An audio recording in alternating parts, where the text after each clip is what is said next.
36వ అధ్యాయము యెహెజ్కేలు గ్రంథం 36వ అధ్యాయం.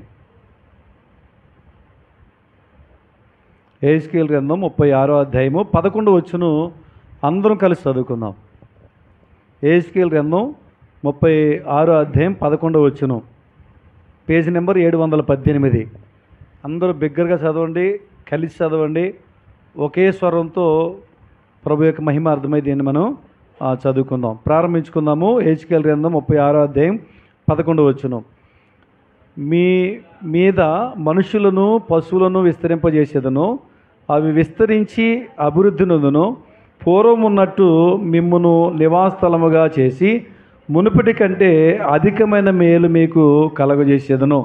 అప్పుడు నేను యెహోవానై ఉన్నానని మీరు తెలుసుకుందరు. మనం చదివినటువంటి యొక్క భాగంలో ఒక వాగ్దానం ఉంది. చెప్తారేంటి వాగ్దానం? ఈ సంవత్సరం మన సంఘానికి తీసిన వాగ్దానం ఇది. ఏంటిది?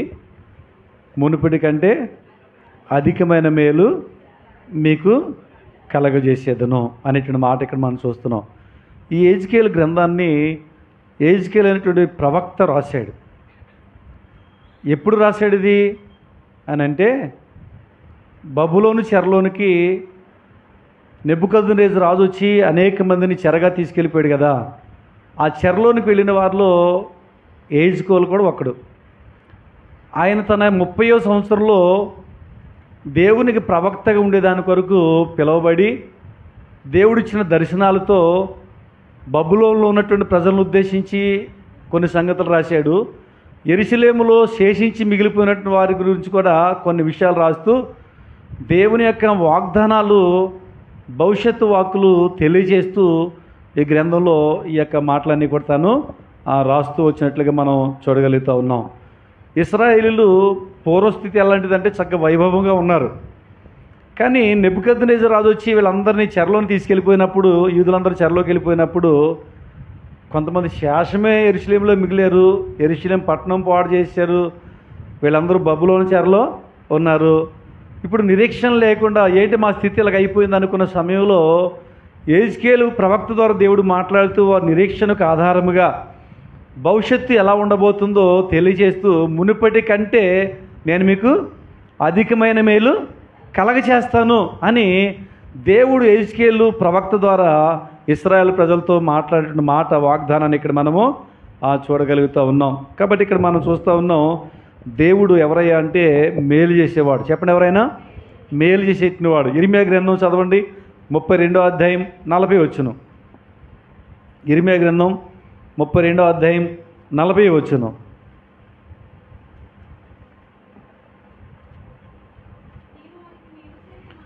నేను వారికి మేలు చేయటం మానకుండానట్లు నిత్యమైన నిబంధనను వారితో చేయుచున్నాను. దేవుడు ఎంత గొప్పవాడంటే మేలు చేయటం ఆయన మానడంట. ఆయన నిత్యమైన నిబంధనను వారితో చేస్తూ ఉన్నాడు. అంటే దేవుని ప్రజలు దారి తప్పి తమ యొక్క పాపమును బట్టి దేవుని దూరమైన కారణం చేత 70 సంవత్సరాలు బబులోను చెరలో వారు ఉండవలసిన పరిస్థితి వారికి ఏర్పడినప్పుడు దేవుడు దాన్ని అనుమతించిన తుదకు మరలా దేవుడు వారికి మేలు చేయాలటువంటి సదుద్దేశాన్ని దేవుడు తన ప్రజల కలిగినట్లుగా మనం చూడగలుగుతున్నాం. మరి కొంతకాలం బాధపడ్డారు కదండి బబులోనులో అంటే, ఒకసారి విలాప వాక్యాలు చూడండి. ఇర్మియా గ్రంథం తర్వాత ఉంటుంది. విలాప వాక్యాలు 3వ అధ్యాయం 32వ వచనం. విలాప వాక్యాలు 3వ అధ్యాయం 32వ వచనం. ఆయన బాధ పెట్టినను తన కృపా సమృద్ధిని బట్టి జాలిపడును. ఒక్కోసారి పాపాన్ని బట్టి దేవుడు వారిని చెరకు అప్పగించాడు, కానీ దేవుడు వారు బాధపడతా ఉండి చూస్తే సంతోషించేవాడు కాదు. దేవుడు తన కృపా సమృద్ధిని బట్టి మరలా ఏం చేస్తున్నాడంట? జాలిపడును. చదవండి ఇంకా. హృదయపూర్వకముగా ఆయన నరులకు విచారమునైనా బాధనైనను కలుగజేయుడు. ఒక మాట ఈ యొక్క వచ్చులు మనం గ్రహించగలం. దేవుడు ఏదైనా సరే హృదయపూర్వకంగా తన ప్రజలకు విచారం కానీ బాధ కానీ కలగజేయుడు. అరే, మనుషులు మరి విచారంలో ఉన్నారు, బాధల్లో ఉన్నారంటే కారణం వారు చేసిన తప్పిదాలను బట్టే తప్ప దేవుడు ఉద్దేశించింది కానీ కాదు. హృదయపూర్వకంగా దేవుడు ఎవరిని కూడా అలాగా బాధ పెట్టేటిన వాడు కాదు. అయితే మనం నమ్మిన దేవుడు ఎవరయ్యా అంటే మేలు చేసే దేవుడు. ఎవరు చెప్పనైనా?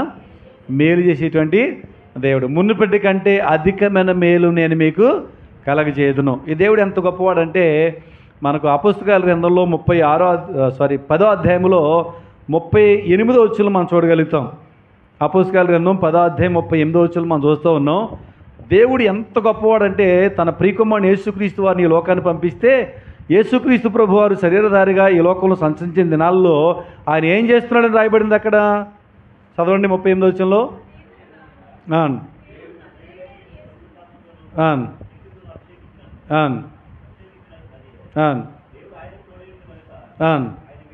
చూడండి, ఆయన మేలు చేయిచు. చూడండి, యేసు ప్రభు వారు శరీరధారిగా భూమి మీద సంచరించిన దినాల్లో చేసిన పని ఏంటయ్యా అంటే మేలు చేయిచు. హృదయపూర్వకంగా దేవుడు ఎవరిని బాధ పెట్టేవాడు కాదు, ఎవరికి మరి విచారాన్ని కలగజేసేటువంటి వాడు కాదు. ఏం చేస్తాడు మరి? ఆయన మేలు చేసేటువంటి దేవుడు. ఆయన సంచరించిన దినాల్లో చాలామంది ఏమయ్యారయ్యా అంటే అపవాది బంధకాల్లో ఉన్నారు. సైతాన్ వాళ్ళు ఏం చేసిందయ్యా అంటే కొన్ని బాధల్లో కట్టిపెట్టేసింది. అప్పుడు ఆయన అపవాది ద్వారా పీడించబడుతున్న వారిని ఏం చేయండి, ఆయన స్వస్థపరిచాడు. ఇది మేలు. సాతాను బంధకాల్లో ఉన్నవారిని విడుదల దయచేశాడు. రోగాలతో ఉన్నవారిని స్వస్థపరిచాడు. చనిపోయిన వారిని సైతం సజీవునిగా అయినా లేపాడు. చివరికి మానవులందరూ పాపం అనే రోగాన్ని కలిగి ఉన్నారు. ఈ పాపం అనే రోగాన్ని నుండి మానవులు విడిపించేదాని కొరకై మరి తను తానే ప్రాయశ్చిత్త బలిగా తను తాను సర్వలోక మానవులందరి కోసం అర్పించుకున్నాడు. ఇది ప్రభువైన యేసుక్రీస్తులో దాగి ఉన్నటువంటి గొప్ప మేలు. దేవుడు చేసే మేళ్ళు 2 రకాలుగా ఉన్నాయి. ఒకటి భౌతిక సంబంధమైనది, 2 పరసంబంధమైనది. భౌతిక సంబంధమైన లేక శరీర సంబంధమైన మేళ్ళు ఈ లోకంలో మానవులందరూ దేవుని బిడ్డలే, దేవుడు కలగజేసిన వారే. కాబట్టి సూర్యక్రాంతిని నీతిమంతుల మీద అనీతిమంతుల మీద ఎలా ప్రకాశింపజేస్తున్నాడో, వర్షాన్ని నీతిమంతుల మీద అనీతిమంతుల మీద ఎలా కురిపిస్తూ ఉన్నాడో, సర్వలోక మానవులకి దేవుడు మేలు చేసేటువంటి వాడే కానీ కీడు చేసేవాడు కాదు. ఇది భౌతిక సంబంధమైన మేలు, శరీర సంబంధమైన మేలు.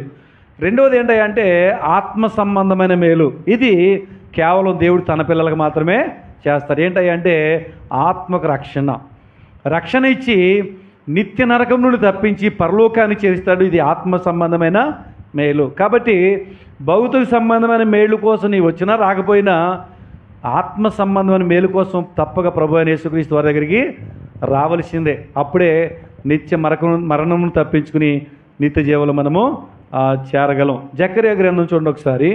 జకర్యా గ్రంథం 9వ అధ్యాయము 12వ వచనంలో. జకర్యా గ్రంథం 9వ అధ్యాయం 12వ వచనం.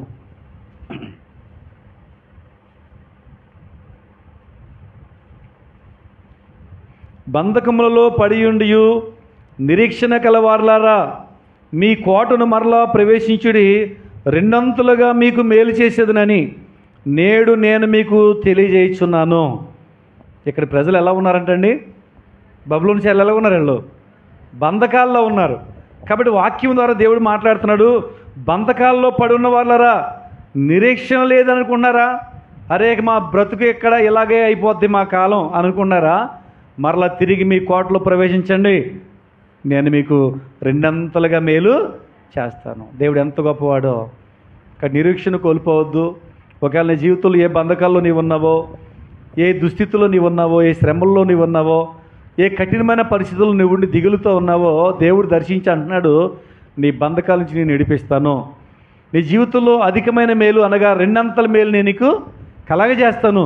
యేసుప్రభును నిరీక్షించు అని చెప్తా ఉన్నాడు. క్రైస్తవులుగా మనకు ఉండవలసింది ఏంటంటే నిరీక్షణ. ఏంటి చెప్పండి? నిరీక్షణ ఎప్పుడు మనం కోల్పోవద్దు. ఎందుకంటే దేవుడు ఇచ్చిన వాగ్దానం మన జీవితంలో దేవుడు ఆయన నెరవేర్చేటిన వాడే మనం చూస్తున్నాం. బైబిల్లో ఒక భక్తుడు ఉన్నాడు. ఆదికాండం 32వ అధ్యాయం 12వ వచనంలో ఇప్పుడు దేవునితో మాట్లాడుతున్నాడు. ఎవరైనా? యాకోబు అనే భక్తుడు. ఏమన్నాడు అంటే నిశ్చయముగా మేలు చేస్తానని సెలవిచ్చితివే. ఇప్పుడు దేవుడితో ఏమన్నాడు? ఓ దేవా, నీవు నాకు నిశ్చయముగా మేలు చేస్తానని సెలవిచ్చావే అన్నాడు. నిజంగా దేవుడు మేలు చేస్తానని యాకోబుతో చెప్పాడా? చెప్పాడు. 28వ అధ్యాయం, ఆదికాండం 28వ అధ్యాయంలో దేవునికి ప్రార్థన చేస్తే దేవుడు వాగ్దానం చేశాడు. ఏం మేలు చేస్తాడు తీసారా? 28వ అధ్యాయం ఆదికాండం 13వ వచనం నుండి 15వ వచనం వరకు మనం చూస్తూ ఉంటే, ఇగో ఈ భూమిని నీకు నీ సంతానానికి ఇస్తాను అని వాగ్దానం చేశాడు. ఇక రెండోది మనం చూస్తూ ఉంటే, ఇదిగో నీ సంతానాన్ని నేను ఏం చేస్తాను? విస్తరింపజేస్తానని 2వ వాగ్దానం చేశాడు. మూడోదిగా ఏం మేలు చేస్తానంటే, ఇప్పుడు 4 దిక్కులు నిన్నేం చేస్తాను, నేను వ్యాపింపజేస్తాను, విస్తరింపజేస్తాను అని చెప్పి అక్కడ వాగ్దానము చేశాడు. 4వదిగా ఏమన్నాడంటే, నీ వంశములన్నీ అంటే సమస్త వంశములన్నీ సంతాన మూలంగా ఆశీర్వదించబడతాయి అని వాగ్దానం చేశాడు. 5వదిగా నేను నీకు తోడై ఉంటాను అన్నాడు. 6వదిగా ఈ దేశమునకు నిన్ను మరలా, నువ్వు వెళ్తున్నావు కానీ పద్దనరాముకి వెళ్తున్నావు కానీ తిరిగి మరలా ఈ దేశాన్ని నిన్ను తీసుకుని వచ్చి వాగ్దానం నీ జీవితంలో నేను నెరవేరుస్తాను. 7వదిగా నేను నీతో ఏదైతే చెప్పానో తప్పకుండా చేస్తానని 7 వాగ్దానాలు చేశాడు. ఇవన్నీ మేలు కొరకు చేశాడు. ఇప్పుడు అంటాడు, దేవా నీవు నాకు మేలు చేస్తానని సెలవిచ్చితివే అన్నాడు. చేశాడు లేదా? యాకోబుకి ఏదైతే వాగ్దానం చేశాడో దేవుడు ఆ వాగ్దానాన్ని నెరవేర్చి నిజంగా యాకోబు జీవితంలో దేవుడు ఏం చేశాడు చెప్పండి, మేలు చేశాడు. కాబట్టి వాగ్దానాన్ని ఒకసారి నేను చదివినప్పుడు నిజమే, దేవుడు సంఘపక్షంగా ఇచ్చిన, సంఘపక్షంగా అంటే చెప్పండి, గోడలో పైన ఉన్నటువంటి దానిగా వాగ్దానం ఎవరికి? సంఘపక్షం అంటే, సంఘం అంటే ఎవరు ఏమండి? క్రీస్తు రక్తంలో కడగబడి సమకూర్చబడినటువంటి బిడ్డలందరూ సంఘమే. కాబట్టి సంఘానికి ఇచ్చిన వాగ్దానం సంఘ బిడ్డలందరి జీవితంలో దేవుడు ఏం చేస్తాడు చెప్పండి, నెరవేరుస్తాడు. కాబట్టి మునుపటి కంటే అధికమైన మేలు నేను నీకు కలగజేయుదును అని వాగ్దానం చేశాడు. కాబట్టి ఇప్పుడు ఆయన మేలు చేస్తానన్నాడు, యాకోబు జీవితంలో చేశాడు. యెహెజ్కేలు ద్వారా ఇశ్రాయేల్ ప్రజలతో మాట్లాడాడు, దేవుడు వారి జీవితంలో మేలు చేశాడు. కాబట్టి ఇప్పుడు మన జీవితంలో కూడా దేవుడు తప్పకుండా ఈ మేళ్ళు చేస్తాడు, చేయడా? చేస్తాడు. అయితే దేవుడు చేసే మేళ్ళన్నీ ఉచితమేనండి. డబ్బులు ఇవ్వక్కర్లే, బంగారం ఇవ్వక్కర్లే, ఆస్తులేమీ రాసి ఇవ్వక్కర్లే. కానీ దేవుడిచ్చే మేళ్ళు ఎలాంటివి అంటే షరతులతో కూడినవి. చెప్పండి ఏంటవి? షరతులతో కూడినవి. ఏంటి షరతులు అంటే, నీవు ఇలా జీవిస్తే నేను తప్పకుండా ఈ మేలు నీకు చేస్తానంటాడు. చూడండి, ఒక్క 5 సందర్భాలు మీకు జ్ఞాపకం చేస్తాను. ఏ విధంగా దేవుని ద్వారా మనము మేలు పొందగలమో 5 విషయాలు మీకు జ్ఞాపకము చేస్తాను. ఎక్కడెక్కడ మేలు పొందగలము మనం అంటే, కీర్తనలను 65 అధ్యాయం 4 చదవండి ఒకసారి. ఈ మేలు పొందాలంటే మనం ఏం చేయాలో 5 విషయాలు మనం చూసి ఈ వాక్య భాగాన్ని మనం ముగించుకుందాం. 65 అధ్యాయం 4 నీ ఆవరణములో నివసించినట్లు నీవు ఏర్పరచుకుని చేర్చుకునేవాడు ధన్యుడు. నీ పరిశుద్ధాలయము చేత, ఈ మాట బాగా గమనించండి, నీ మందిరములోని మేలు చేత మేము తృప్తి పొందేదము. కాబట్టి ఇప్పుడు చెప్పండి, మేలు ఎక్కడ ఉంది? విన్నారా? మీరు చదివారా? విన్నారా? చెప్పండి, ఇప్పుడు ఎక్కడ ఉంది మేలు? ఎక్కడ ఉంది చెప్పండి? దేవుని మందిరంలో ఉందంట. ఎక్కడుంది చెప్పండి? దేవుని మందిరంలో ఉంది. కాబట్టి మనం మేలు పొందాలంటే ఏం చేయాలి? దేవుని మందిరానికి రావాలి. చాలామంది చేసే పని ఏంటంటే, లోకంలో ఎక్కడెక్కడో తిరుగుతూ ఉంటారు, ఎక్కడెక్కడో తిరుగుతూ ఉంటారు. కరెక్ట్గా ఆరాధన టైంలోనే మానేస్తూ ఉంటారు. మళ్ళీ ఏం కోరుకుంటారు తెలుసా? దేవుడు నాకు మేలు చేయాలి. దేవుడు ఆల్రెడీ మేళ్ళు సిద్ధపరిచి పొందుపరిచి, ఇదిగో నా మేళ్ళు ఇక్కడ పెట్టాను, వచ్చి తీసుకో అన్నాడు దేవుడు. మనం వచ్చి ఆ మేలు పొందడానికి మనం రాక శాపాలు తెచ్చుకుంటున్నాం, లోకంలో తడువులాడుతూ ఉన్నాం. బైబిల్ చెప్తుంది దేవుని సన్నిధిలో మేలు ఉందని చెప్తూ ఉంది. కానీ చాలామంది ఏం చేస్తున్నారా అంటే, హెబ్రీ పత్రికలో రాయబడినట్లు 10వ అధ్యాయంలో 24 నుంచి 25 రాయబడినట్లు చూస్తుంటే, కొందరు మానుకొనుచున్నట్టుగా సమాజంగా కూట మీరు మానక అన్నాడు. అంటే కొంతమంది పని ఏంటంట, ఏమండి, ఎప్పుడు మానేద్దామా అని. అయ్యి బాబా, అప్పుడే నేను 4-5 వారాలు వెళ్ళిపోయిన మందిరానికి, ఇంత కరెక్ట్గా వెళ్ళిపోకూడదు. కానీ మధ్య మధ్యలో ఏం చేయాలి? మానేయాలి. కొంతమంది ఏమనుకుంటే, మందిరానికి ఎక్కువగా వచ్చేస్తే దేవుని సేవకు లోకు అయిపోతానేమో, సంవత్సరం అంతా మానకుండా వెళ్ళిపోతే దేవుడికి లోకు అయిపోతానేమో అనుకుంటారు పిచ్చోళ్ళు. వస్తే లోకు కాదు, వస్తే మేలు పొందుతాం. అర్థమవుతుందండి? రాకపోతే అపవాదికి దగ్గర అవుతావు, మేళ్ళని పోగొట్టుకుంటాం. కాబట్టి దేవుని సన్నిధి రావడం ద్వారా గొప్ప మేలు ఉంది. కాబట్టి మానొద్దని వాక్యం ద్వారా హెచ్చరించబడుతున్నాం. ఎన్ని చెప్పినా కానీ నేను ఇంతేనంటే ఇక అంతే, ఆ బతుకు కూడా మారదు.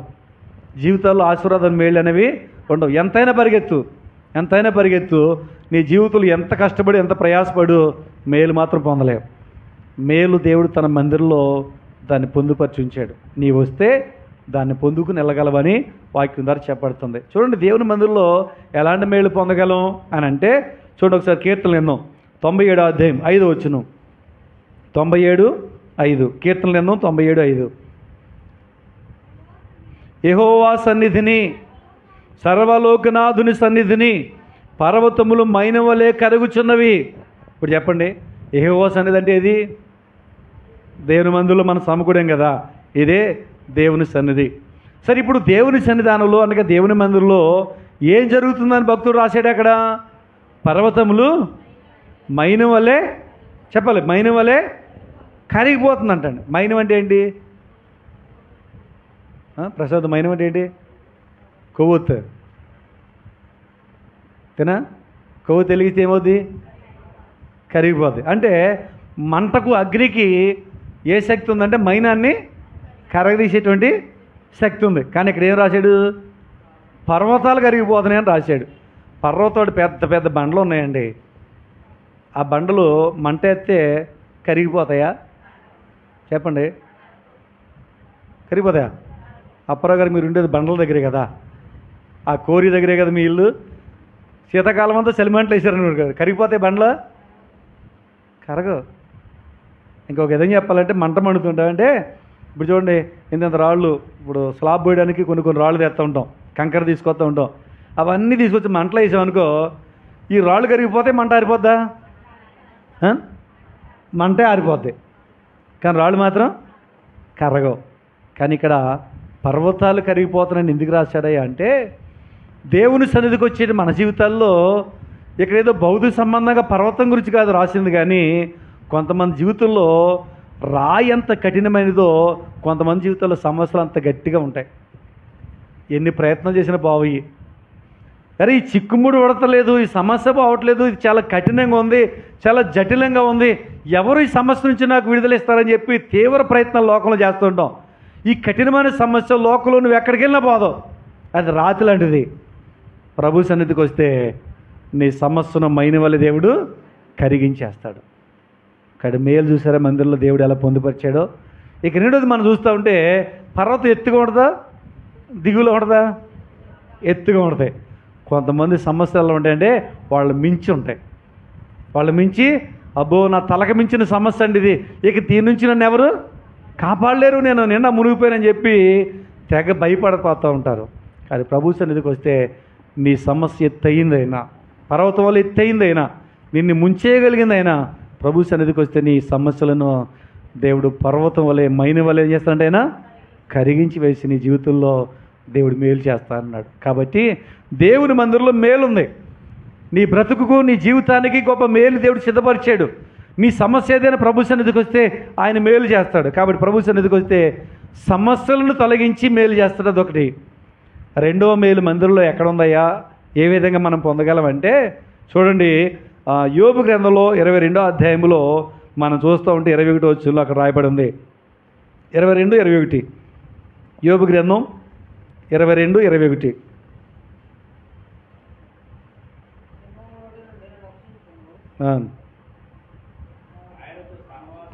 ఆయనతో సహవాసము చేసిన ఎడల నీకు సమాధానం కలుగును, అలాగున నీకు మేలు కలుగును. కాబట్టి ఇప్పుడు మేలు దేంట్లో ఉందంటే దేవునితో సహవాసం చేయడంలో ఉందంటండి. ఎక్కడ ఉందంటండి? ఈ సహవాసం ఎక్కడ పొందగలం మనం? దేవుని మందిరానికి వస్తే దొరుకుతాయి. ఇప్పుడు లోకంలో సహవాసం మనిషి జీవితాన్ని నాశనం చేస్తుంది. వాడు ఏమంటాడే, ఆదివారం గుడికి వెళ్ళాలా, రా సరదాగా సినిమాకి వెళ్దాం అంటాడు, సరదాగా పార్టీకి వెళ్దాం అంటాడు, సరదాగా వేరే చోటుకి వెళ్దాం అంటాడు. ఏమవుతుందంటే దేవుని దూరం చేసి, లోకానికి పాపాన్ని దగ్గర చేసి, ఈ లోక సంబంధమైన సహవాసం నీ జీవితంలో మేలు పొందకుండా చేస్తుంది. దేవుని సన్నిధికి వస్తే దేవునితో మేలు, దేవునితో సహవాసం నీకు మేలును కలగజేస్తుంది.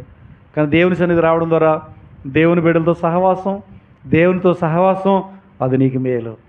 చాలామందికి దేవుని బిడ్డలతో పెద్ద కలిసి ఉండరు, ఎంతసేపు లోక సంబంధులతో బాగా కలిసి ఉంటూ ఉంటారు. వీళ్ళ జతలన్నీ కూడా వేరే డిఫరెంట్గా ఉంటాయి. అందుకనే వాళ్ళు ఎప్పటికీ ఆత్మీయంగా ప్రభులో బలపడలేరు. సరే ఆలోచించి, నీవు స్నేహం చేస్తున్నావు కదా, నువ్వు సహవాసం చేస్తున్నావు కదా, వాళ్ళు రక్షించబడిన వాళ్ళేనా? కానట్లయితే నీ మేలు పోగొట్టుకుంటున్నావు నువ్వు.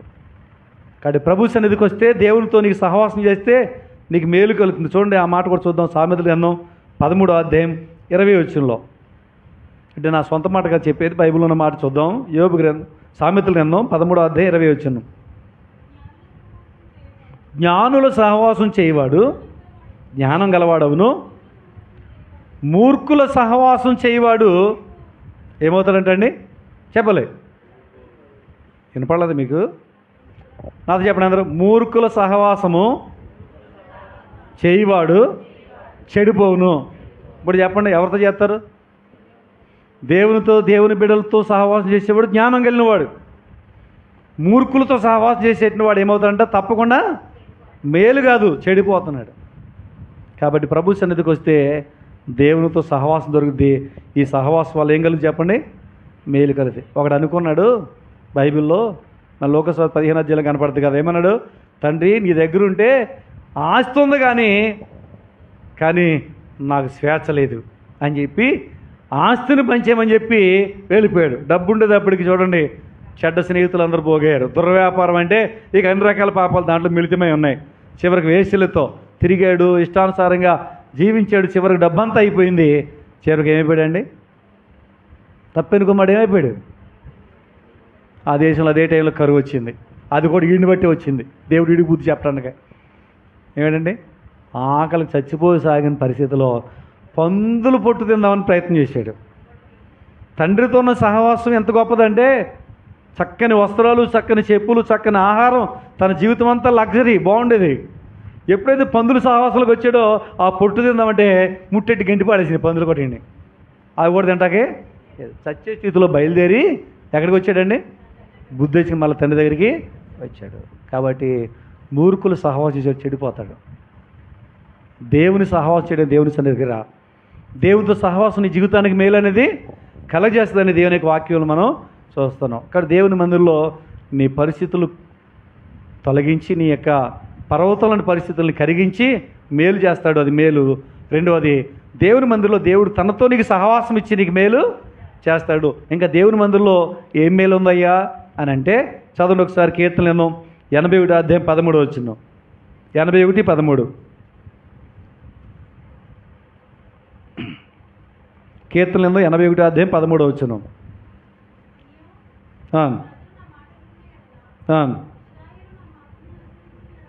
ఇశ్రాయేలు నా మార్గంలో అనుసరించిన ఎడల ఎంత మేలు. ఇప్పుడు దేవుని మందిరంలో మళ్ళీ ఇంకొక మేలు చెప్తున్నాడు ఇక్కడ. ఏంటి ఆ మేలు అంటే, ఇశ్రాయేలు నా మార్గంలో అనుసరించిన ఎడల ఎంత మేలు అన్నాడు. అంటే దేవుని మార్గాలు ఎక్కడ తెలియజేయబడతాయి మనకు చెప్పండి? సినిమా హాల్లోనా? సంతలోనా? దేవుని మార్గాల గురించి ఎక్కడ తెలియజేయబడతాయి? దేవుని మందిరంలోనే తెలియజేయబడతాయి. చూస్తారా మాట కూడా? నిర్గమాకాండం 25వ అధ్యాయం 22వ వచనం. నిర్గమాకాండం 25వ అధ్యాయం 22వ వచనం.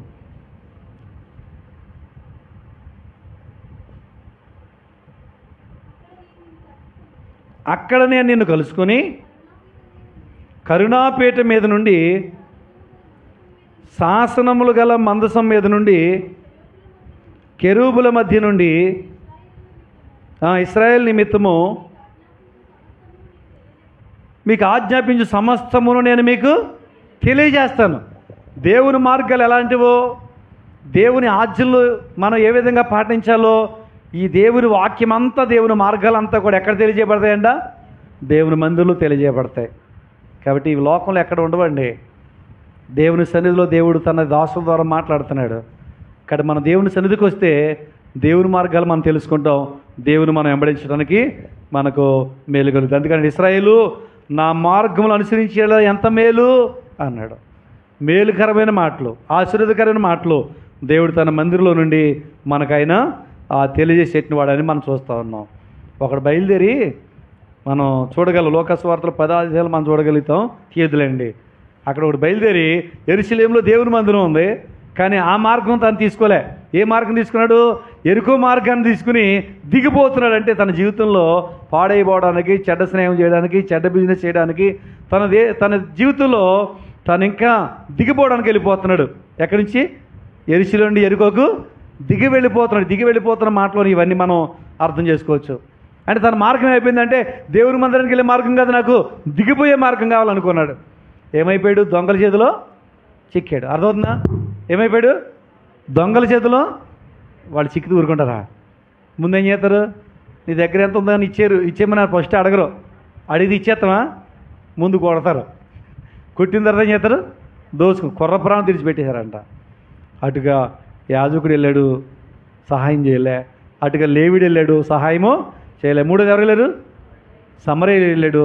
ఇప్పుడు సమరయుడు అతని సహాయము చేశాడు. నేను చెప్పొచ్చేది ఏంటంటే, తను ఎరుకో మార్గంలో దిగిపోతున్న వ్యక్తి దొంగల చేతులు చిక్కాడు, దోచుకొని పడ్డాడు. కానీ దేవుని సన్నిధికి వస్తే దేవుని మార్గాలు తెలియజేయబడతాయి. దేవుని సన్నిధిలో నీ జీవితం క్షేమము, ఆశీర్వాదం, మేలు. కానీ దేవుని సన్నిధిలో ఆయన మేలు చేస్తాను. మరొకసారి మాట చదువుకుందామా? 65 కీర్తన 4 చదివాం కదా. ఏమన్నా? నీ మందిరములోని మేలు చేత మేము తృప్తి పొందేదము. నాతో చెప్పండి అందరూ, నీ మందిరములోని, గట్టిగా చెప్పాలి, నీ మందిరములోని మేలు చేత మేము తృప్తి పొందేదము. కాబట్టి దేవుని మందిరానికి వస్తే మేలుతో తృప్తిపరుస్తాడు దేవుడు. ఇది మొదటి మాట. ఇంకెక్కడుంది మేలు? రెండవ మేలు చూద్దాం రండి. కీర్తనలు 31 అధ్యాయం 19వ వచనం. కీర్తనలు 31 అధ్యాయం 19వ వచనం. నీ యందు భయభక్తులు గల వారి నిమిత్తము నీవు దాచి ఉంచిన మేలు ఎంతో గొప్పది. ఇక్కడ మనం ఒక 5 మేలు చూద్దామని చదువుకున్నాం. మొట్టమొదటిగా దేవుని మందిరంలో మేలు ఉందని చూసాం. రెండోదిగా ఎక్కడుందయ్యా మేలు అంటే, దేవుని యందు ఎవరు భయభక్తులు గల జీవిస్తారో దేవుడు వారికి ఏం దాచాడంటండి? మేలు దాచి ఉంచాడంట. ఏం దాచి ఉంచాడండి? మేలు దాచి ఉంచాడు. కాబట్టి ఇప్పుడు ఈ మేలు పొందాలంటే ఏం చేయాలి మనం? అది అయిపోయింది. రెండోదిగా ఏం చేయాలి ఇప్పుడు మనం? దేవుని ఎడల భయభక్తులు కలిగి ఉండాలి. ఈ దినాల్లో చూస్తుంటే భక్తి చేస్తున్నారు. ఎవరికి తోచినట్టు వాళ్ళు భక్తి చేస్తున్నారు. ఏదో రంగ భక్తి చేస్తున్నారు అనుకున్నారు. కానీ వాళ్ళు లేనిది ఏంటంటే మొదటి మాట లేదు. ఏం భయం లేదండి? దేవుడు చూస్తున్నాడన్న భయం లేదు. భయం లేని భక్తి చేస్తున్నారు, ఉపయోగం లేదండి. భయం లేని భక్తి వల్ల ఎటువంటి ఉపయోగమో లేదు. భయం లేని భక్తి చేస్తూ ఉన్నారు. కాబట్టి దేవుడు నన్ను చూస్తున్నాడు అనేటువంటి భయం అయితే ఎవరైతే కలిగి ఉంటారో వారే భయభక్తులతో జీవిస్తారు, మేలు అనేది పొందగలుగుతారు. కాబట్టి చూడండి, చాలామంది ఆదివారం మందిరంలో ఎంత క్రమశిక్షణతో కూర్చుంటారో, కూర్చారా? ఆరాధనలు ఎంత బాగా ఆరాధన చేస్తారో, ప్రభువులు ఎంత బాగా ఏకీపిస్తూ ఉంటారో, ఎంత క్రమశిక్షణ, ఎంత ఆత్మీయతో ప్రైజ్లాడంటే ప్రైజ్లాడని ఎంత బాగా పలకరిస్తారో, ఇంటికి వెళ్ళిన తర్వాత, బయటికి వెళ్ళిన తర్వాత మాట అలాగ ఉంటుందా? చూపులు అలాగ ఉన్నాయా? ప్రవర్తన అలాగ ఉందా? నోటుకు వచ్చినట్లుగా మాట్లాడుతున్నాం కదా, చూడకూడవన్నీ చూస్తున్నాం కదా. అంటే అర్థం ఏంటి?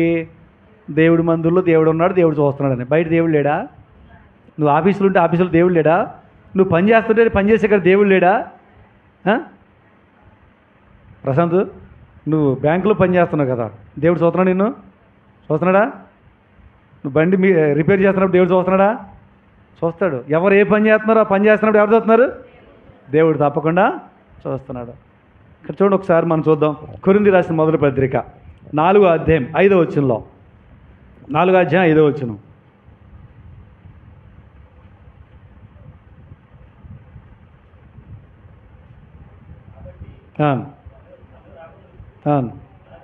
మొదటి కొరింథీ పత్రిక 4వ అధ్యాయం 5వ వచనం చదవండి.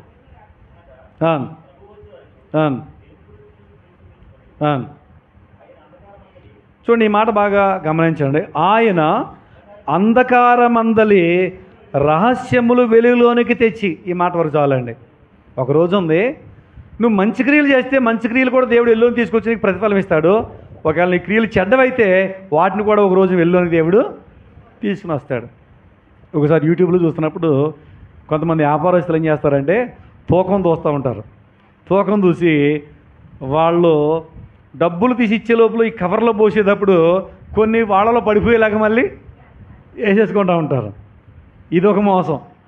కొంతమంది ఏం చేస్తారంటే కూరగాయలు బేరం ఆడుతూ ఉంటారు. వాడు చూసే లోపల కొన్ని కూరగాయలు దాంట్లో వేసేసుకుంటూ ఉంటారు, ఖరీదు చేసేవాళ్ళు. ఇవన్నీ జిమ్మిక్కులుగా చాలామంది చేశారు. ఎవరు చూడలేదు నన్ను అనుకుంటూ ఉంటారు. ఎవరు చూస్తారు చెప్పండి? వ్యాపారస్తునైనా కొనే వ్యక్తినైనా ప్రతి ఒక్కరిని ఎవరు చూస్తున్నారు?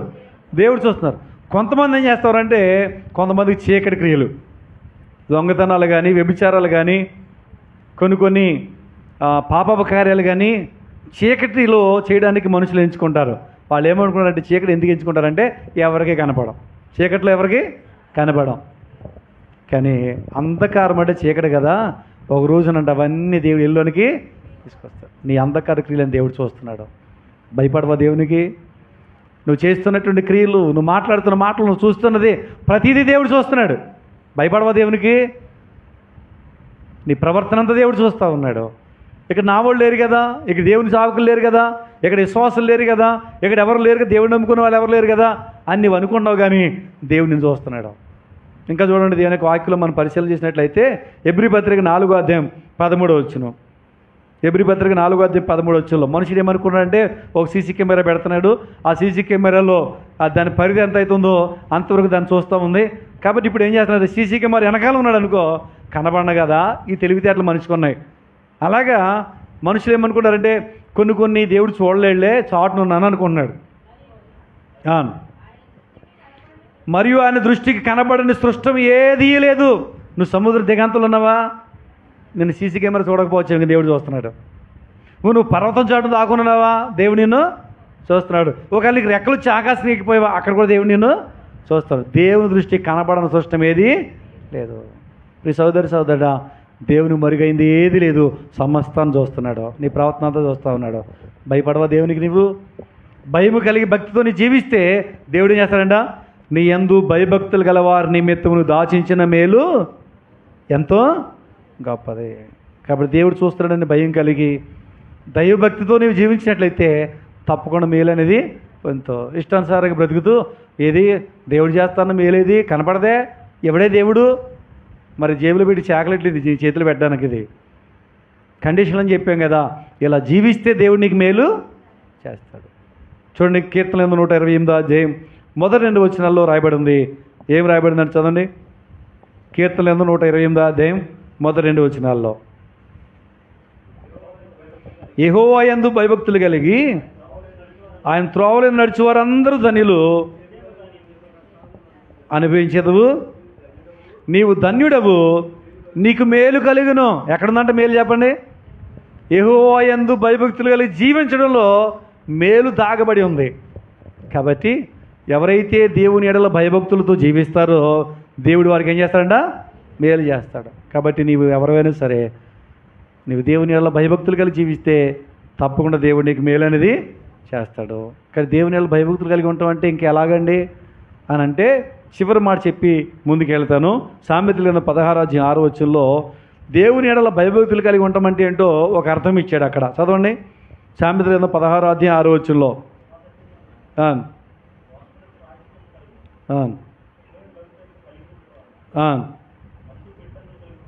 చూసారండి, యెహోవా యందు భయభక్తులు కలిగి ఉండటం అంటే ఏంటయ్యా అంటే చెడుతనం నుంచి తొలగిపోవడమే, లేక చెడుతనాన్ని అసహించుకోవడమే.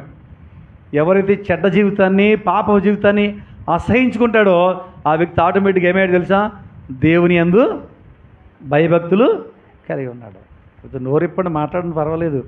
అందరిని నోటి మీద వేలేసుకుని కూర్చోమని చెప్పలేదుగా నేను. ఇక్కడ చెప్పండి, ఏం చేయాలి? చెడుతనాన్ని అసహించుకోవాలి. ఏ వ్యక్తి అయితే చెడుతనాన్ని అసహించుకుంటాడో ఆ వ్యక్తి దేవుని యందు భయభక్తులు కలిగి జీవించినట్లు. కాబట్టి ఇప్పుడు మరలా చూస్తాను, నీ యందు భయభక్తులు వారి నిమిత్తము నీవు దాచించిన మేలు ఎంతో గొప్పది. ఇప్పుడు చెప్పండి, మేలు ఎక్కడుంది? దేవుని ఎడల భయభక్తులు కలిగి జీవించడంలో మేలు ఉంది. ఇది రెండవది. ఇవన్నీ మనం పొందుకోవాలంటే అలా చేస్తే దేవుడు ఉచితంగానే మనకు వేస్తాడు. ఇక మూడవ మేలు ఎక్కడుందయ్యా అంటే కీర్తనలు 34:10 కీర్తనలు 34:10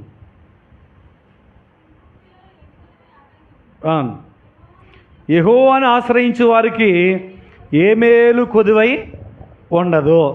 ఎంత చక్కని మాట అండి ఇది. యెహోవాను ఆశ్రయించిన వారికి ఏ మేలు కొదువై ఉండదు. కాబట్టి ఇప్పుడు మనం మేలు పొందాలంటే ఎవరిని ఆశ్రయించాలి చెప్పాలి? ఎవరిని ఆశ్రయించాలండి? యెహోవాని ఆశ్రయించాలి. ఈయన ఎవరు అంటే ఆయన సృష్టికర్త అయిన దేవుడు, మానవ నిర్మాణకుడు. కాబట్టి ఆయనను ఆశ్రయిస్తే మనకు మేలుంది అంటున్నాడు. అందుకే బైబిల్లో రాయబడిన మాట మనం చూడగలం. కీర్తనలు 18 8-9 రాయబడి ఉంది, మనుషులను నమ్ముకున్నటి కంటే యెహోవాను ఆశ్రయించుట మేలు.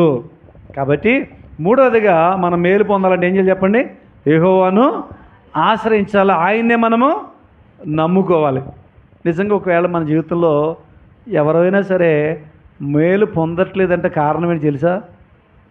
దేవుడిని నమ్మకుండా ఇంకెవరినో నమ్ముతున్నాను. నీ నమ్మకం దేవుడి మీద కాకుండా ఎవరి మీద పెట్టుకున్నావు. అందుకని నీ జీవితంలో ఏం కలగట్లేదు చెప్పండి? మేలు అనేది కలగటంలా. కాబట్టి అన్ని విషయాల్లో మనం ఎవరు నమ్మాలి చెప్పండి? దేవునే నమ్మాలి. కీర్తనకారుడు అంటాడు 46వ అధ్యాయంలో కీర్తన ఎన్నో మొదటి వచనంలో, దేవుడు మనకు ఆశ్రయమును దుర్గమునై ఉన్నాడు, ఆపత్కాలంలో ఆయన నమ్ముకొనదగిన సహాయకుడు. ఎందుకు ఆయన ఆశ్రయించాలంటే ఆపద కాలంలో నువ్వు మనిషిని నమ్ముకుంటే మనిషి విడిచిపెట్టేస్తాడు. మనుషుడు సహాయం చేయలేకపోవచ్చు, ఆ సామర్థ్యం మనుషుడికి లేదు. కానీ దేవుడికి ఉందండి. ఆపద సమయంలో దేవుడు సహాయము ఆయన చేయగలిగిన వాడు, ఆయన నమ్ముకొనదగినటువంటి సహాయకుడు అని రాయబడి ఉంది. ఇంకా కీర్తన 9వ అధ్యాయం 10వ వచనంలో మనం చూస్తూ ఉంటే, యెహోవా నిన్ను ఆశ్రయించు వారిని నీవు విడిచిపెట్టేవాడు కాదు. ఈ లోకంలో మనుషులను ఆశ్రయిస్తూ ఒకవేళ మనుషులు విడిచిపెట్టేస్తారు, కానీ దేవుడు మాత్రం మనం విడిచిపెట్టేవాడు కాదు. ఒకసారి దావీదును అందరూ విడిచిపెట్టేశారు. సమస్యలు వస్తే కుటుంబం విడిచిపెట్టేసింది, అన్నలు విడిచిపెట్టేశారు, కానీ దేవుడు మాత్రం దావీదుని విడిచిపెట్టలే. ఏం చేశాడు దేవుడు? చివరి తీసుకొచ్చి ఇశ్రాయేల్ ప్రజలు పరిపాలించే దాని కొరకై సింహాసనం మీద దేవుడు కూర్చోబెట్టేవాడు. కాబట్టి దేవుడు నమ్మితే ఏంటో కలిగేదంటే దేవుడు విడిచిపెట్టేటిన వాడు కాదు. దేవుడు నీవు ఆశ్రయిస్తే దేవుడు ఎప్పుడు విడిచిపెట్టడు. ఈ లోకంలో ఒక్కోసారి భర్త విడిచిపెట్టేయచ్చు, ఒక్కోసారి భార్య విడిచిపెట్టేయచ్చు, ఒక్కోసారి పిల్లలు విడిచిపెట్టేయచ్చు, ఒక్కోసారి రక్త సంబంధం విడిచిపెట్టేయచ్చు. కానీ ఈ లోకంలో ఎవరు విడిచిపెట్టేసిన దేవుడు మాత్రం ఎన్నడూ విడిచిపెట్టేటిన వాడు కాదు అనేటువంటి మాట ఇక్కడ మనం చూస్తూ ఉన్నాం. అంతేకాదండి, సొంత రక్త సంబంధులే, సొంత అన్నలే ఏం చేశారు? యోసేపును గోతులో పాడేశారు, తర్వాత తీసేసి నిర్దాక్షిణ్యంగా అమ్మేశారండి. కానీ దేవుడు విడిచిపెట్టలేదు. కాబట్టి ఐగుప్తు దేశంలో రాజు తర్వాత రాజు అంత గొప్పవాడుగా దేవుడు కూర్చోబెట్టాడు సింహాసనం మీద. చివరికి అమ్మేసినటువంటి అన్నలే తన కాళ్ళ మీద పడేలాగా దేవుడు తీసుకొచ్చాడు. కాబట్టి దేవుడు తను ఆశ్రయించిన వారిని ఏం చేయడు చెప్పండి? వినాలి, ఏం చేయడు? ఎప్పటికీ విడిచిపెట్టు. కాబట్టి 3వ మేలు ఎక్కడుంది అంటే చెప్పండి, ఎక్కడుంది? యెహోవాను ఆశ్రయించిన వారికి ఆయన ఏ మేలు చేయక అన్నాడు. కానీ ఇప్పుడు ఎక్కడుంది చెప్పండి?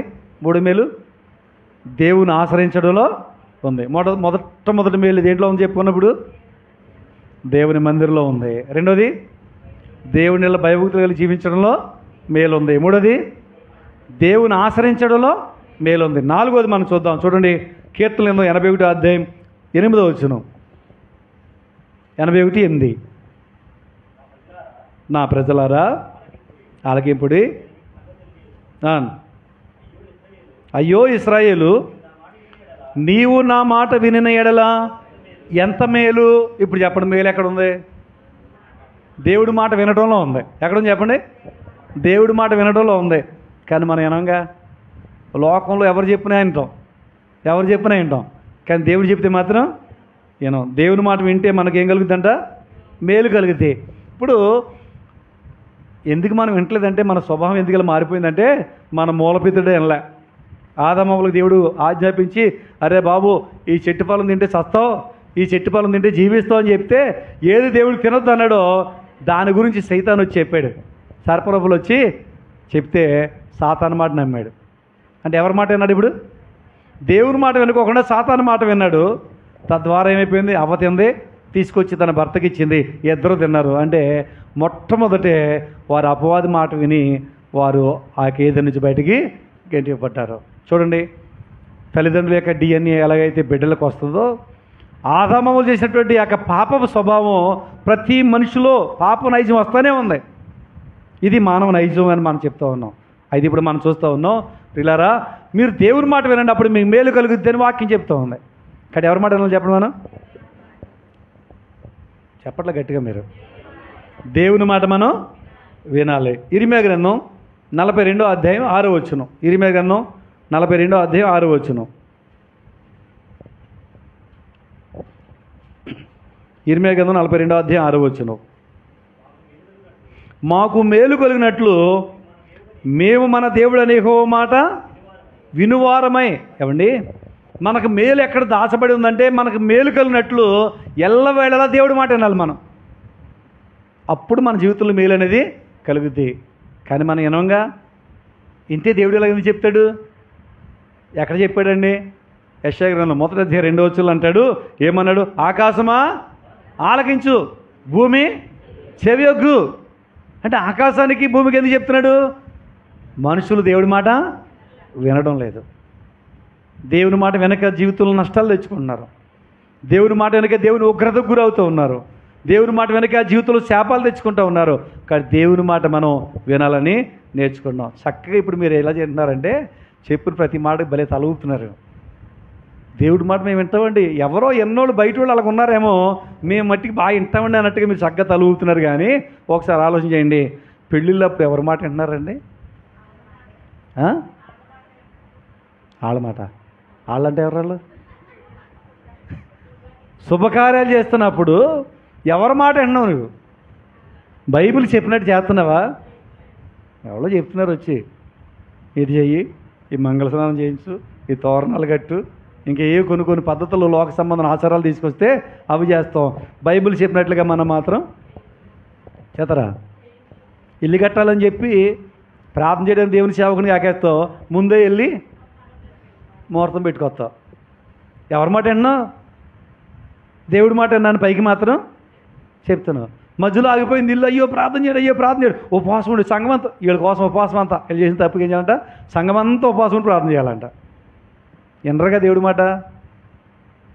సిద్ధాంతుల దగ్గరికి, ముహూర్తాలు పెట్టేవాళ్ళ దగ్గరికి వెళ్ళి వాళ్ళ మాట వింటారు, కానీ దేవుడి మాట వినరు. కానీ మానవ జీవితానికి మేలు ఎక్కడ దాచబడి ఉందయ్యా అంటే దేవుడి మాట వినడంలో ఉంది. ఎక్కడుంది చెప్పండి? దేవుడి మాట వినడంలో. చాలామంది లోక సంబంధుల యొక్క మాటలు విని వారి జీవితాల్లో నాశనం అనేది తెచ్చుకున్నారు. బైబిల్ చెప్తుంది, యెషయా గ్రంథం 66:2 ఎవడు దీనుడై దేవుని మాట విని ఒడుగుచుండునో వానినే దేవుడు ఏం చేస్తున్నాడో దృష్టి ఉంచుతూ ఉన్నాడు. కాబట్టి ఎవరైతే దేవుని మాట విన్నారో దేవుడు వారిని దృష్టిస్తూ ఉన్నాడు. ఆయన దృష్టించాడంటే నీ ప్రతి పరిస్థితిని దేవుడు నీకు మేలుకరంగా చేస్తాడు. నీవు దేవుడి మాట వెంటలే ఎవరో చెప్పిన సలహాలు పాటిస్తూ ఉన్నావు, ఎవరో చెప్పినట్లుగానే జీవితంలో ముందుకెళ్ళిపోతూ ఉన్నావు, నా ఇష్టం ఉన్నట్లుగా బ్రతుకుతున్నావు, నేను ఎవరి మాట విన్నట్టుగా బ్రతుకుతున్నావు. కాబట్టి నీ జీవితంలో ఎటువంటి మేలు లేదని మనం చూస్తూ ఉన్నాం. దేవుడి మాట వినటం అంటే వాక్యానికి లోబడటమే. దేవుడి మాట వినటం అంటే వాక్యానికి లోబడ్డమే. ద్వితీయోపదేశకాండంలో 28వ మొదటి వచ్చిన నుండి ప్రారంభించబడి 14 వచ్చిన వరకు అన్ని ఆశీర్వాదాలే, అన్ని మేళ్లే. అయితే ఆ మేళ్ళన్నీ పొందాలంటే మొదటి వచ్చులో చెప్పాడు, నీవు నీ దేవుడని యెహోవా వాక్కును శ్రద్ధగా వినని ఎడలా. సరే అండి, ఈ మేళ్ళన్నీ దేంట్లో ఇమిడి ఉన్నాయి చెప్పాలి? దేంట్లో ఇమిడి ఉన్నాయి? దేవుడి మాట వినడంలో ఇమిడి ఉన్నాయి. దేవుడి మాట వింటే నీకు మేలు కలుగుతుంది, వినకపోతే మేలేమీ లేదని మనం చూస్తూ ఉన్నాం. బైబిల్లో ఒక భక్తుడు ఉన్నాడు, ఎంత చక్కగా దేవుడి మాట విన్నాడో, ఎంత చక్కగా మాట విన్నాడో. ఆదికాండంలో 26వ 12-13 మనం చూస్తూ ఉంటే చదవండి అన్నమాట. ఆదికాండం 26వ 12-13 ఆదికాండం 26వ 12-13 ఇస్సాకు ఆ దేశం ముందు ఉన్నవాడే విత్తనం వేసి ఆ సంవత్సరం 100 ఫలము పొందెను. యెహోవా అతని ఆశీర్వదించెను గనుక ఆ మనుషుడు గొప్పవాడయ్యను. అతడు మిక్కిలి గొప్పవాడే వరకు క్రమక్రమంగా అభివృద్ధి చెందుతూ ఏమండి ఇస్సాకు జీవితంలో ఈ మేలు పొంది క్రమక్రమంగా ఆశీర్వదించబడి మిక్కిలి గొప్పవాడే కావడానికి ఏం చేశాడండి? ఇతను గెరారు ప్రాంతంలో ఉన్నప్పుడు ఆ దేశంలో ఏమొచ్చిందట? కరువు వచ్చింది.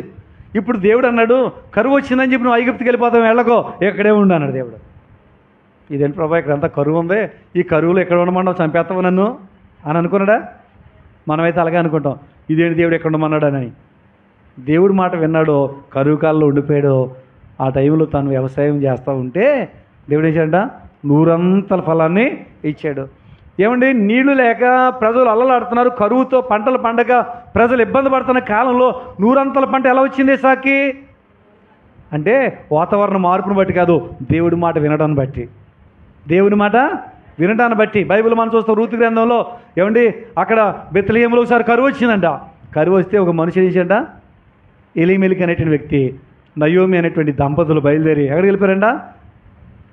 ఎక్కడికి వెళ్ళిపోయారు వాళ్ళు? బెత్లెహేము విడిచిపెట్టేసి మోయాబు దేశానికి వెళ్ళిపోయారు. కరువు కాలంలో వెళ్ళిపోతే అక్కడికి వెళ్ళిన తర్వాత పిల్లలకు కూడా పెళ్లి చేశారు. చివరి కొడుకులు చచ్చిపోయారు, భర్త కూడా చనిపోయాడు. చివరి రిక్తురాలుగా తను తిరిగి వచ్చింది రూతుని వెంట పెట్టుకుని. కానీ అదే బెత్లెహేములో కరువు కాలంలో అనేక మంది ఉన్నారు లేదా? ఉన్నారు. ఒక వ్యక్తిని మనం సాదృశ్యం తీసుకుంటే అందులో ఎవరున్నారు? బోయజ్ అనేటువంటి ధనవంతుడు ఉన్నాడు. మిక్కిలి పంట, ఆ పంట కాలంలోనే రూతు మరలా అక్కడికి వెళ్ళినట్లు మనం చూడగలుగుతున్నాం. అంటే బోయజు ఆ దేశంలోనే ఉండి తను ఆస్వాదించబడ్డాడు. మోయాబు దేశానికి వెళ్ళేళ్ళు నష్టపోతూ వచ్చారు. కారణం ఏంటంటే దేవుడి మాట వినడంలో ఆశీర్వాదం ఉంది, దేవుడి మాట వినకపోవడంలో శాపం అనేది ఉంది. కాబట్టి ఇస్సాకు ఎవరి మాట విన్నాడు చెప్పండి? దేవుని మాట విన్నాడు. కాబట్టి ఇప్పుడు ఏమన్నాడు? నీవు నా మాట విని ఎడలా ఎంత మేలు అన్నాడు. పిల్లలు మన జీవితంలో మనం ఏదేమైనా సరే, సందర్భం ఏదైనా సరే, ప్రతి పరిస్థితిలో మనం ఎవరి మాట విందాం? చెప్పాలి గట్టిగా, ఎవరి మాట విందాం? మిగిలిన వినరా? చెప్పండి, ఎవరి మాట వినాలి మనం? దేవుని మాట. దేవుని మాట వింటే మేలు కలుగుద్ది. 4 చెప్పుకుందాం, 5వ చెప్పి నేను ముగిస్తాను. ఇంకా 5వ మేలు మనం చూస్తే రోమాపత్రిక 8వ అధ్యాయం 28వ వచనం. రోమాపత్రిక 8వ అధ్యాయం 28వ వచనం. దేవుని ప్రేమించే వారికి అనగా ఆయన సంకల్పము చొప్పున పిలువబడిన వారికి మేలు కలుగునట్లు సమస్తమును సమకూడి జరుగుతుంది. కాబట్టి ఇక్కడ కూడా ఒక మేలు ఉంది.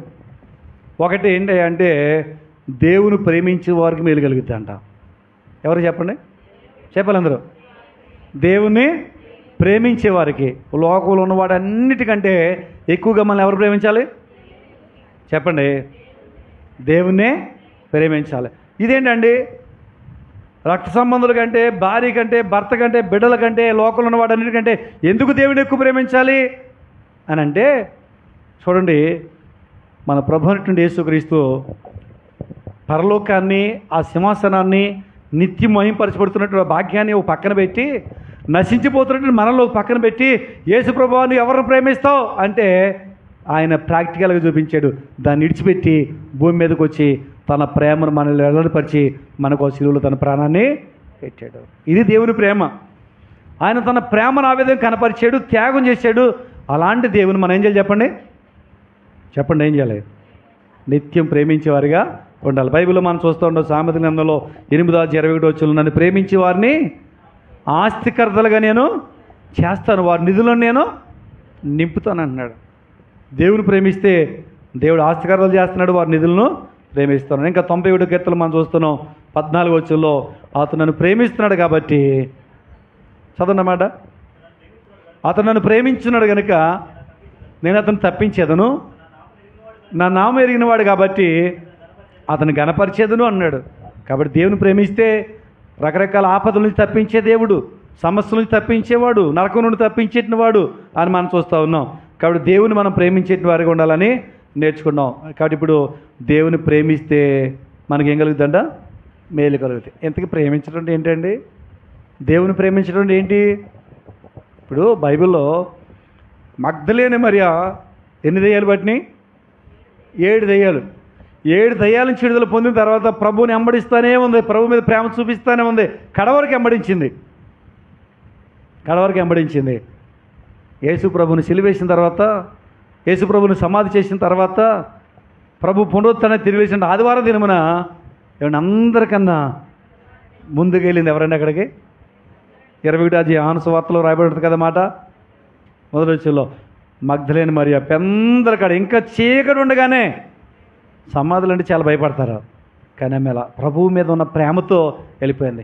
శిష్యులు వెళ్ళి చూసి వచ్చేసారు, కానీ ఆమె మాత్రం నా ప్రభుని ఎవరిని ఎత్తుకెళ్ళిపోయారా కనిపించట్లేదని అక్కడే ఎదుగుతూ ఉంది. ప్రభు దర్శనం ఆమెకు కలిగింది. ప్రేమించడం అంటే ప్రభు సన్నిధి రావటం. ఎప్పుడు రావడం అండి? ఎప్పుడు రావడం? ఏదో ఇదిగా మొత్తానికి చివరిలో కానుకచ్చడానికి వచ్చి వెళ్ళిపోతే జాలే అనుకున్నామా? ఇదిగా దేవుని ప్రేమించడం అంటే పెందల కడే సమయానికంటే ముందే ప్రభుత్వంలో కనిపించడం దేవుని మీద ప్రేమ అన్నట్టు. దేవుని సన్నిధికి మనం వచ్చడంలో దేవుడి మీద మనకి ఎంత ప్రేమ ఉందో అక్కడ మనం రుజువు అవుద్ది. నిజంగా మనకి ఎక్కడ ప్రేమ ఉంటే అక్కడ పోతాం, దేని మీద ప్రేమ ఉంటే అక్కడ పోతుంటాం.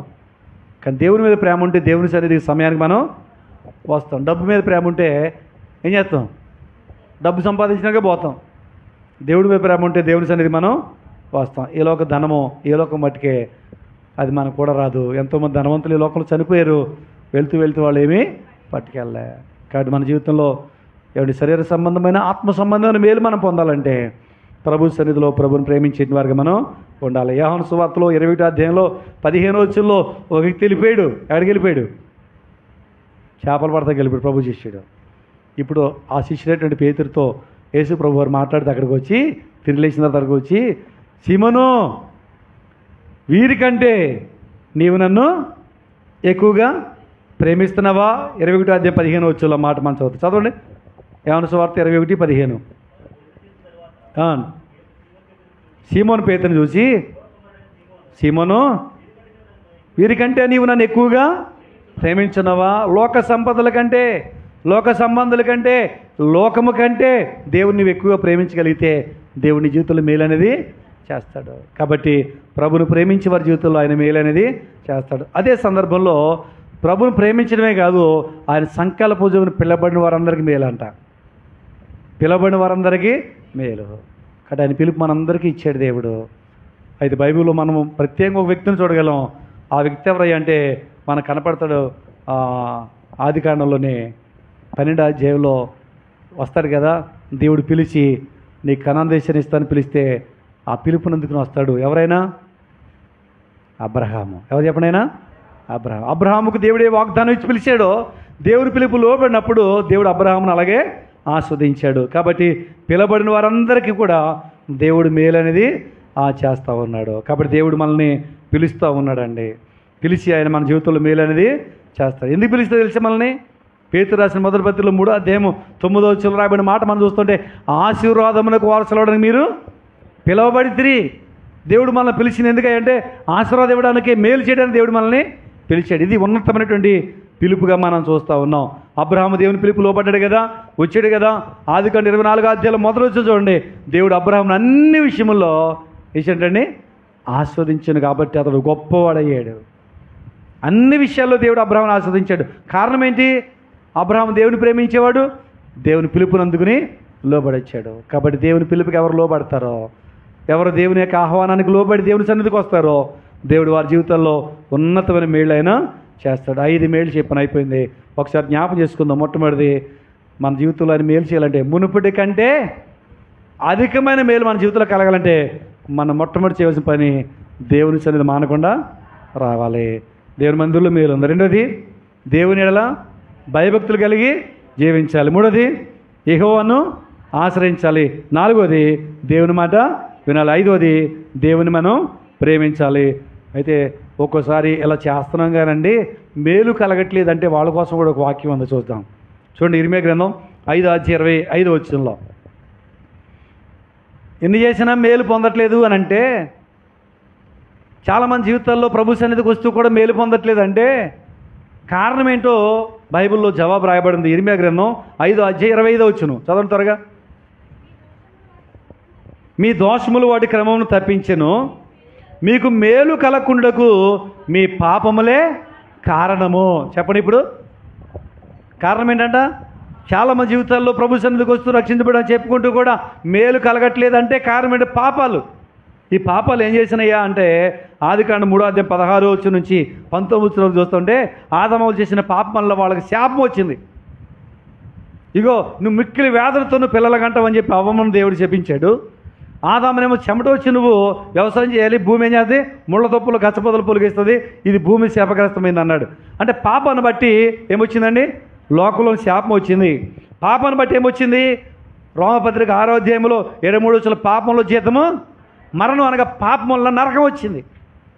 పాపం వల్ల శాపము, పాపం వల్ల నరకం వచ్చింది. కాబట్టి ఈ పాపం మనకు ఏం చేస్తుందంటే మనకు మేలు కలగకుండా చేస్తాం. ఇప్పుడు ఏం చేయాలండి మరి? యోబు గ్రంథంలో మాట రాయబడింది. చదువుతారు. యోబు గ్రంథం 11వ అధ్యాయం 14వ వచనం మనం చూస్తే ముగించుకుందాం. యోబు గ్రంథం 11వ అధ్యాయం 14వ వచనంలో, పాపముని చేతిలో ఉండగా చూచి దాన్ని విడిచిన ఎడల, చదవండి మాట,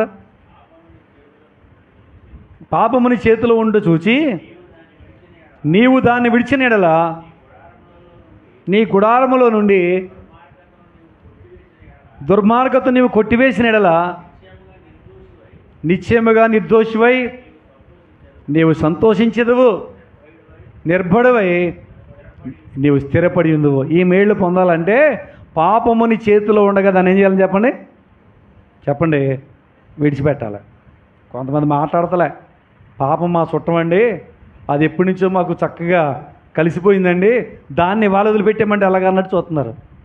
ఏం చేయాలి చెప్పండి, పాపాన్ని విడిచిపెట్టాలి, గుడారంలో ఉన్న దుర్మార్గతని తొలగించేసుకోవాలి. అప్పుడు మన జీవితంలో మేలు అనేది పొందగలుగుతాం. అందుకే యోహాను రాసిన పత్రికలో చక్కగా రాశాడు. మొదటి పత్రిక 1:9 మన పాపములను మనము ఒప్పుకునేలా విడిచిపెట్టమంటే అర్థం ఏంటి చెప్పండి, ఒప్పుకోవాలి. ఒప్పుకున్నప్పుడు దాన్ని ఏం చేయాలి, విడిచిపెట్టేయాలి. అప్పుడు మన జీవితంలో మేలు అనేది పొందగలుగుతాం. కాబట్టి పాపాలు విడిచిపెడదాం, జీవితం దిద్దుకుందాం, చెడు జీవితాన్ని విడిచిపెడదాం, గుడారంలో దుర్మార్గతను విడిచిపెడదాం. కాబట్టి వాక్యానుసారంగా మనం జీవిద్దాం. అప్పుడు అన్నాడు హెజ్కేలు గ్రంథంలో రాయబడినట్లుగా, మునుపటి కంటే అధికమైన మేలు మీకు కలగచేయదను. ప్రభువా వాగ్దానం చేసి నెరవేర్చు అనే ముందు ఆయన చెప్పినట్లుగా మన జీవితాన్ని గట్టిని అడిగితే తప్పకుండా ఈ మేలు మన జీవితంలో చేస్తాడు. ప్రార్థన చేసుకుందాం.